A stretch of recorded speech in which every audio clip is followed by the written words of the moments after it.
Olá, turma. Vamos aqui iniciando mais uma aula de matemática, tá certo? Semana essa posterior à nossa semana de prova, que semana passada. Em breve estarei disponibilizando o resultado das provas. E para essa semana e semana seguinte a gente vai começar ou continuar conteúdos, que é o caso agora do sexto ano.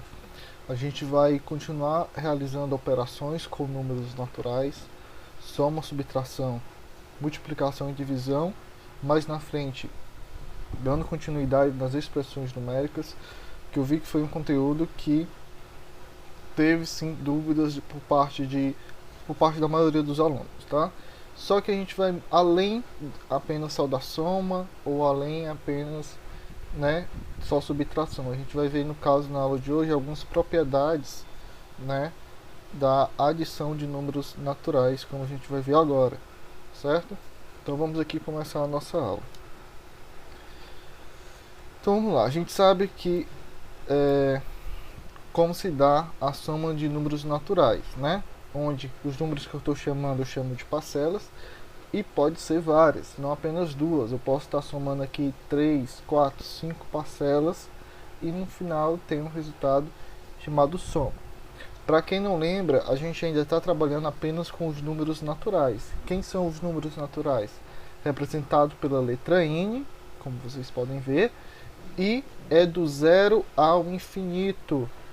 A gente não entra aqui nos números naturais, né? Vamos ver depois. Os números negativos, certo? Não entra, é a partir do zero em diante. 1, 2, 3, 4, 5, 6, ao infinito, sabendo que os números são infinitos, tanto para positivo quanto para negativo, certo? Então a gente está trabalhando apenas com os números naturais.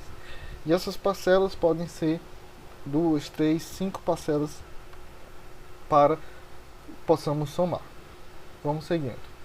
Então aqui eu trouxe exemplos de soma que ainda aluno do sexto ano está errando esse tipo de conta, certo? Não é algo geral, mas alguns alunos em um ponto ou outro ainda está errando esse tipo de operação. Repito, extremamente importante que você domine essas operações que a gente vai estar vendo essa semana, para, claro, saber as operações básicas, mas também conseguir acompanhar o conteúdo do sexto ano, tá certo? Então vamos lá. Aqui eu tenho um exemplo de somas. Nesse primeiro eu tenho 2.554 mais 23. Aqui eu tenho duas parcelas sendo somadas, que quando eu for somar e, né, colocar na forma de operações, eu tenho que respeitar as unidades, dezenas, centenas, unidades de milhar, somando cada uma com si. Então unidade eu somo com unidade, dezena com dezena e assim por diante. Então aqui nesse caso eu tenho 4 mais 3, 7. Aí vou aqui para as dezenas, 5 mais 2, 7. Nas centenas eu não tenho ninguém para somar abaixo 3. E na unidade de milhar também não tenho abaixo 2. Resultado 2.377. Sim, pode parecer simples para alguns, mas alguns alunos, repito, têm que prestar mais atenção. Talvez saiba realizar esse tipo de operação, mas às vezes por tentar fazer rápido ou não prestando muita atenção, acaba errando. Outro exemplo, eu tenho 632 mais 18, de novo aqui duas parcelas sendo somadas.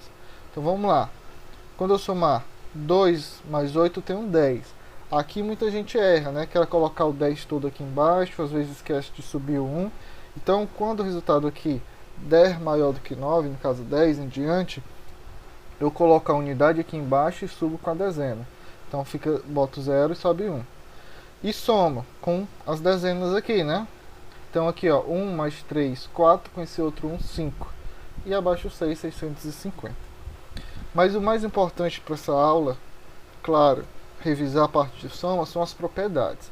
Eu tenho 4 propriedades de soma. Propriedade de fechamento, da comutatividade, da associatividade e do elemento neutro. A primeira delas, propriedade do fechamento da adição. O que é essa propriedade? Vejam que a gente está fazendo operações com números naturais. O que ela vem dizer? Se os dois números forem naturais, as duas parcelas que eu somar, o resultado vai ser um número natural. No caso aqui eu tenho 7 mais 30.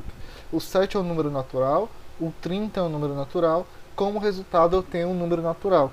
Então essa propriedade vem dizer isso. Jamais eu vou somar 7 mais 30 e vai dar um número negativo, um número inteiro, certo?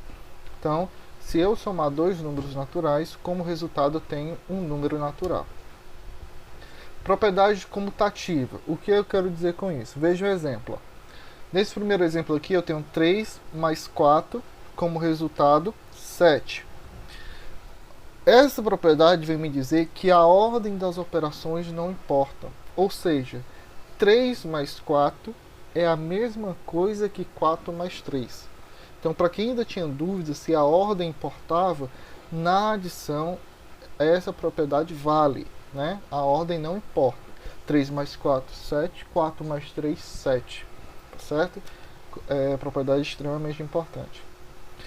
Propriedade associativa, quando eu estou trabalhando com parênteses. Se, pessoal, a ordem não importa, essa propriedade vem apenas fechar esse pensamento. Ou seja, eu tenho entre parênteses 6 mais 3 mais 7. Sabemos que na expressão numérica a gente resolve primeiro dentro do parênteses, tá certo? Então, 6 mais 3, 9, 9 mais 7, 16. Mas se eu trocar esse parênteses, né, colocar outros números da expressão, esse resultado não vai mudar. Por exemplo, aqui eu tirei o parênteses de 6 mais 3 e botei 3 mais 7. Vejo que o resultado vai dar o mesmo. 3 mais 7, 10, mais 6, 16. Então essa propriedade vai dizer que na soma, se eu trocar o parênteses de lugar, não vai alterar o resultado. E por último, não menos importante, a propriedade do elemento neutro. O elemento neutro, pessoal, é o famoso zero, certo? Então vamos lá. O elemento neutro em uma adição não vai fazer diferença. 7 mais 0, né? 7. 0 mais 7, 7. Então veja, mesmo, né, aplicando a primeira propriedade, invertendo, né, a posição, 7 mais 0 é igual a 0 mais 7, que é 7. Qualquer soma com elemento neutro não vai alterar o resultado da soma. Tá bom? Então, para a aula de hoje, vou colocar aí uma atividade com problemas, né, que vai envolver a adição. Então, não apenas adição, é problemas que envolvam a adição, que vocês vão ter que raciocinar um pouquinho mais, mas vocês vão utilizar apenas a adição, certo? Na próxima aula a gente vê a subtração novamente, uma propriedade da subtração e assim por diante, ok? Ficamos por aqui, até a próxima aula.